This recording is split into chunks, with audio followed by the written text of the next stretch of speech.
یہ چیز ہے کہ ان کو ان لوگوں سے ایک انرجی ملے۔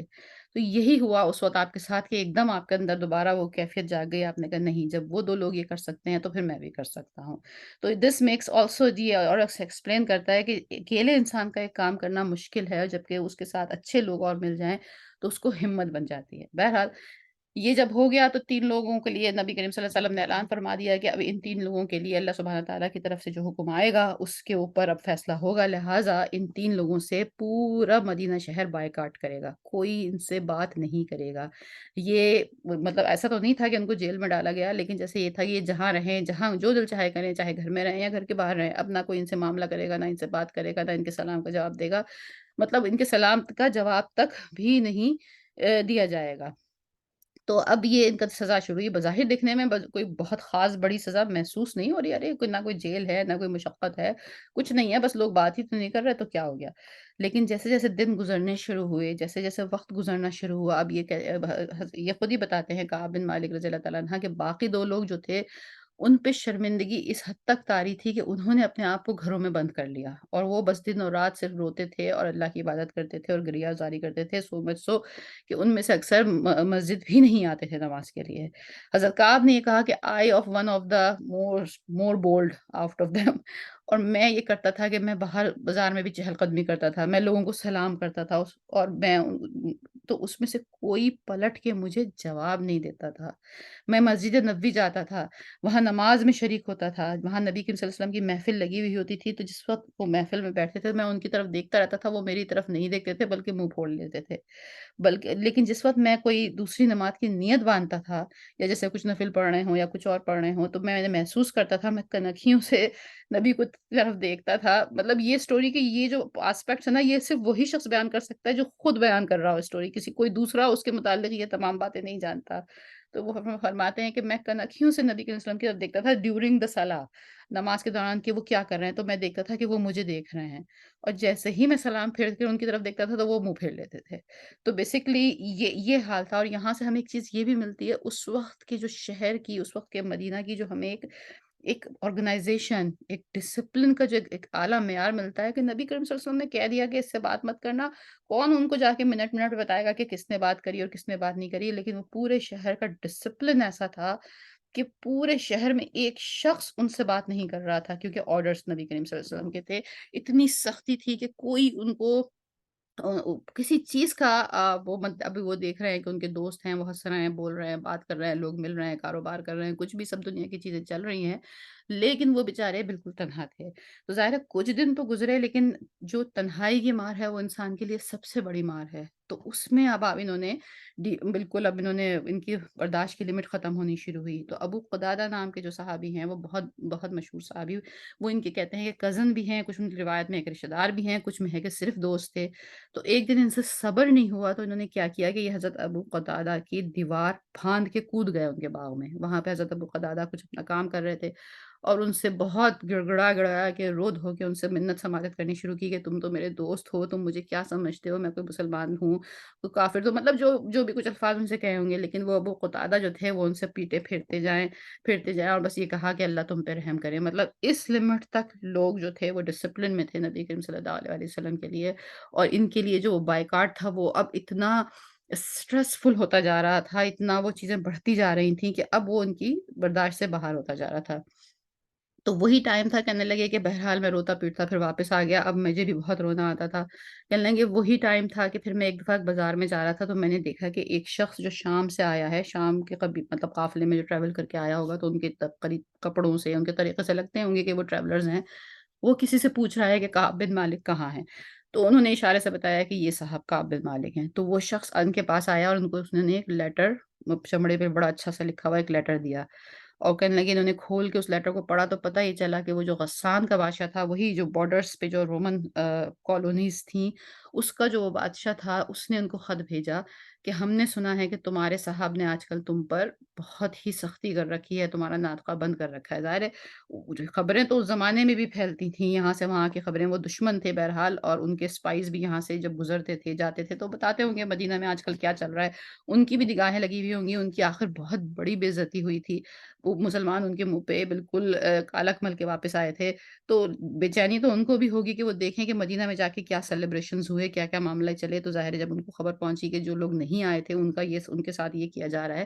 تو ان کو پھر یہ ایک طرح سے توڑنے کی کوشش، جو بزدل دشمن ہوتا ہے وہ ہمیشہ پیچھے سے وار کرتا ہے۔ تو ان کو یہ خط میں آیا کہ تمہارے صاحب نے تو تم پہ بڑا ظلم کیا ہے اور تم ہمارے ساتھ مل جاؤ اور ہم تم کو یہاں کا بادشاہ بنا دیں گے، پورے علاقے کا ہم تمہیں کنگ بنا دیں گے، ہم تمہیں گورنر کر دیں گے، یہ وہ جو بھی کچھ۔ تو اس وقت جو بات حضرت کعب بن مالک رضی اللہ تعالیٰ عنہ کہہ رہے ہیں کہ مطلب اب دیکھیے یہ یہاں سے ہمیں جو وہ بیان کر رہے ہیں نا، ان کی تھاٹس سے ہمیں پتہ چل رہا ہے کہ اس شخص کی سوچ کیا ہے۔ تو وہ یہ کہتے ہیں کہ جیسے ہی میں نے یہ خط پڑھا تو مجھے لگا یا اللہ یہ میرے اوپر ایک اور امتحان ہے، مطلب کوئی اور ہو تو وہ شاید یہ سوچے کہ چلو یہ تو میرے لیے ایک بہت بڑی چیز ہے، اگر وہ یہ نہیں بھی سوچتے کہ ٹھیک ہے میں شام چلا جاؤں، لیکن ایٹ لیسٹ وہ اس چیز کو کیش کرانے کے ضرور سوچتے، وہ سوچتے کہ کم سے کم میں اپنے ساتھیوں کو دکھاؤں یا رسول اللہ تک یہ خبر پہنچاؤں کہ دیکھو مجھے تو وہاں سے یہ آفر آ رہی ہے اور مجھے وہاں سے لوگ پوچھنے کے لیے آ رہے ہیں، تو شاید اس وجہ سے ہی میری کوئی ویلیو بڑھے یا کوئی میرا کوئی معاشرے میں میری کوئی ورتھ، آج کل ہوتا ہے نا فلاں شخص کی کتنی ورتھ ہے تو میری کوئی ورتھ بڑھ جائے۔ لیکن چونکہ اس شخص کے دل میں اخلاص تھا، اس سے غلطی اس کے عمل میں کوتاہی ہوئی تھی، کاہلی کی، تساہل کی، وہ اپنا عمل کر نہیں پایا تھا، لیکن وہ نظریاتی طور پر کوئی منافق نہیں تھا وہ شخص، تو لہٰذا ان کو یہ لگا کہ یا اللہ یہ تو ایک اور ٹیسٹ ہے، اور وہ کہتے ہیں میں فوراً بھاگا بھاگا گھر آیا اور میں نے آگ جلائی اور اس میں اس کو جلا دیا۔ مطلب یہ نہیں کہ اس وقت وہ دنیا کو بتاتے پھرتے کہ دیکھو تم سب میرے ساتھ بائیکاٹ کر رہے ہو اور میری کتنی اہمیت ہے اور لوگ مجھے وہاں سے پوچھ رہے ہیں۔ انہوں نے اس کے اوپر بھی کوئی کیش کرانے کی کوشش نہیں کی۔ ہوتے ہوتے 40 دن گزر گئے، 40 days and 40 nights like that۔ 40 دن کے بعد نبی کریم صلی اللہ علیہ وسلم کی طرف سے مسجد نبی سے ایک آدمی گھر کے دروازے پہ آیا اور اعلان کر کے باہر سے ہی، مطلب یہ نہیں کہ وہ بھی باقاعدہ بات چیت کر رہا ہو یا کچھ کر رہا ہو، بس باہر سے زور سے آواز دے کے بتا دیا کہ نبی کریم صلی اللہ علیہ وسلم نے فرمایا ہے کہ اب تم اپنی بیوی سے بھی الگ ہو جاؤ۔ یعنی ظاہر ہے بیوی تو گھر میں رہتی تھی، تو جو بھی کچھ بیوی سے بھی اس میں یہاں پہ یہ بھی ہے کہ وہ بیوی بھی بات نہیں کرتی تھی ان سے، لیکن جو بھی کچھ کھانا پینا دینا لینا یا وہ جو بھی کچھ ہے، تو اس میں یہ آیا کہ تم اب اپنی بیوی سے بھی الگ ہو جاؤ۔ تو انہوں نے اس سے پوچھا کہ نبی کریم صلی اللہ علیہ وسلم سے پوچھ کے مجھے بتائیں کہ کیا میں اس کو طلاق دے دوں؟ تو پھر وہ جواب آیا کہ نہیں طلاق تو مت دو، لیکن بس you can not go near to her. تو پھر اس پہ حضرت یہ جتنی، حالانکہ تو ظاہر ہے گھر کے اندر کا معاملہ ہے، اب کون جانے کہ گھر میں اندر کیا معاملہ ہے پرائیویسی میں، لیکن اس پہ حضرت کا آپ نے اپنی بیوی سے کہا کہ تم ایسا کرو کہ تم میکے چلی جاؤ، تاکہ یہ ہے کہ تم رہو ہی نہ یہاں پر، کہ ایک بات کلیئر ہو جائے کہ بھئی میرا کوئی اس معاملے میں بھی میری طرف سے کوئی کوتاہی نہیں ہوئی ہے۔ تو اس میں سے جو باقی 2 صحابی تھے جو اسی طرح کی ایک سزا کاٹ رہے تھے، اس میں سے جو حضرت میں ان دونوں میں سے وہ کون سے تھے مجھے پتہ نہیں، میں غلط کوٹ نہیں کرنا چاہتی، لیکن ان میں سے ایک صحابی ذرا تھوڑے سے عمر میں زیادہ تھے۔ اور آپ کو پتہ ہے نا کہ وہ لائف اسٹائل ایسا نہیں تھا جیسا ہمارا ہے کہ فریج میں سے کھانا نکال لیا اور مائکرو ویو میں گرم کر لیا، ظاہر ہے وہاں ڈیلی لائف اسٹائل کے لیے کافی محنت لگتی تھی۔ تو ان کی بیوی جو تھی وہ نبی کریم صلی اللہ علیہ وسلم کے پاس حاضر ہوئے، وہ کہنے لگی کہ یا رسول اللہ میرے شوہر جو ہیں وہ تھوڑے سے بوڑھے ہیں اور ان کے لیے یہ پاسبل نہیں ہے کہ وہ چکی میں آٹا پیسیں، پھر کھانا بنائیں اور پھر گھر کا وہ کریں، تو اگر آپ مجھے حکم دیں تو میں ٹھہر جاتی ہوں اور میں صرف ان کو کھانا سرو کر دوں یا جو بھی سروس ہے وہ کر دوں، باقی ہمارا اور کوئی تعلق نہیں ہوگا۔ تو نبی کریم صلی اللہ علیہ وسلم نے ان کو اجازت دے دی۔ تو اب پھر کچھ لوگ جو تھے، جو اسی طرح کے منافقین کا گروپ تھا، وہ پھر ان کے پاس آیا اور ان سے کہا کہ دیکھا تم نے تو یہ بیوقوفی پھر کری، تم نے اپنی بیوی ہی میکے بھیج دی، جبکہ وہ نبی کریم صلی اللہ علیہ وسلم نے اس کو تو اجازت دے دی، تم بھی اجازت مانگ سکتے تھے۔ لیکن اس وقت تک آپ اپنی جو کیفیت تھی نا، وہ جو ایک قید تنہائی کا جو ایک کتھارسس تھا، وہ اس میں اتنے گزر چکے تھے کہ آپ نے کہا کہ نہیں، مجھے اب کوئی جھوٹ نہیں بولنا ہے، اب میں اپنے رب کے سامنے بالکل کلیئر ہوں کہ جب میرا رب ہر چیز جانتا ہے، اب جب میری رب سے معافی آئے گی جب ہی میں اس چیز کو ختم کروں گا۔ تو یہ چیز تھی کہ جو ان کی پوری داستان اس کی سٹوری کی، اور وہ کہتے ہیں کہ آخر میں پھر 50 دن ہو گئے، 50 راتیں اور 50 دن، اور یہاں تک کہ اب تو بیوی بھی 10 دن سے جا چکی ہے، تو کہتے ہیں ایک دن میں نے صبح فجر کی نماز پڑھی اور میں گھر کی چھت پہ بیٹھا ہوا ایسا محسوس کر رہا تھا کہ جیسے میرے لیے دنیا تنگ ہو گئی ہے۔ مائنڈ یہ الفاظ جو ہیں ان کو ہم ذرا سا یاد رکھیں گے، ان کا کہنا یہ ہے کہ مجھے یہ تھا جیسے میرے لیے یہ دنیا تنگ ہو گئی ہے، کوئی ایک جگہ نہیں بچی جہاں میں جا کے سانس لے سکوں، اور اسی وقت کسی نے باہر سے بہت زور سے پکارا، کسی نے پہاڑی پہ ٹیلے پہ کھڑے ہو کے پکارا، آپ کا نام لے کے پکارا کہ تمہیں مبارک ہو، تمہاری توبہ قبول ہو گئی۔ اور پھر وہ کہتے ہیں کہ وہی تمام شہر، وہ سارا شہر جو ان کی طرف آنکھ اٹھا کے نہیں دیکھ رہا تھا، ان کی طرف مڑ نہیں رہا تھا، وہ لوگ بھاگے بھاگے آئے، بڑا ایک جشن کا سما ہوا، لوگوں نے ان کو مبارکبادیں دینی شروع کی۔ تو جو صاحب جو سب سے پہلے ان سے ملے، جنہوں نے ان کو مبارکباد دی کہ تمہاری توبہ قبول ہو گئی ہے، تمہارے لیے نبی کریم صلی اللہ علیہ وسلم نے فرمایا کہ تم آؤ مسجد جاؤ، تمہارے لیے آیتیں نازل ہو گئی ہیں۔ تو وہ کہتے ہیں کہ انہوں نے خوشی میں اپنا جو بھی کچھ کرتا یا عبایا جو اس زمانے میں پہنتے ہوں گے وہ اتار کے اس شخص کو پہنا دیا، اور اتنی فرط جذبات میں آپ کو ہے کہ آپ نے ان کو وہ دے دیا، اور پھر آپ کو یہ یاد آیا کہ آپ کے پاس وہ ایک ہی کرتا تھا۔ تو وہ یہ ہوا کہ اب نبی کے وسلم کے پاس جائیں گے کیسے؟ تو پھر وہ پڑوسی سے دوسرے کپڑے مانگے، اور وہ کپڑے پہن کے آپ نبی کریم صلی اللہ علیہ وآلہ وسلم سے ملنے کے لیے تشریف لے کے گئے، اور وہاں نبی کریم صلی اللہ علیہ وسلم کا چہرہ بھی خوشی سے دمک رہا تھا۔ تو اس کا مطلب یہ ہوا کہ خود نبی کریم صلی اللہ علیہ وآلہ وسلم اور تمام کمیونٹی کے جو لوگ تھے وہ بھی اس چیز کو اندر سے بہت کوڑ رہے تھے، اس چیز کی وہ فکر مند تھے۔ یہ نہیں تھے کہ وہ ان کی اس اذیت کو دیکھ کے کوئی خوشی میں مبتلا ہوں کہ اچھا ہوا اس کے ساتھ یہ ہوا، یہ کیوں نہیں گیا تھا، اچھا بہت اچھا ہوا، نہیں، ایسا نہیں تھا۔ وہ چیز، وہ سزا جو ان کے لیے تھی، وہ باقی ان سے محبت کرنے والوں کے لیے بھی سزا تھی، اور وہ اس چیز کو بھی وہ فیل کر رہے تھے